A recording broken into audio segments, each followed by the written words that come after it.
Welcome to While We Were Distracted, the podcast where we explore topics that often get overshadowed in the rush of daily life. This is the brief on the Trump family's controversial new drone venture.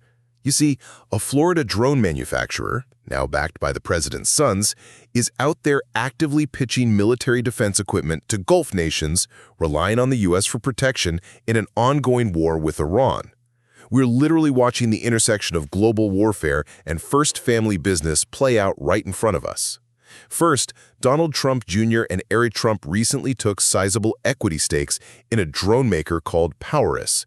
Honestly, it's kind of like someone setting up a highly profitable umbrella stand right after their dad deliberately seeded the storm clouds.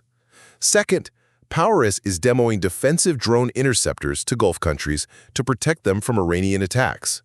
And here's the crucial context. These attacks are happening because President Trump launched strikes against Iran over a month ago.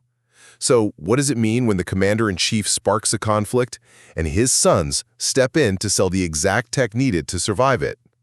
Finally, we've got to look at the ethics versus the defense argument. Former White House ethics lawyer Richard Painter actually warns these foreign countries will feel immense pressure to buy from the president's sons just to win U.S. favor. On the flip side, Powerus and Eric Trump argue they are simply helping America win a crucial arms race against China and Russia, while conveniently eyeing a $1.1 billion Pentagon fund set aside for U.S. drone manufacturing.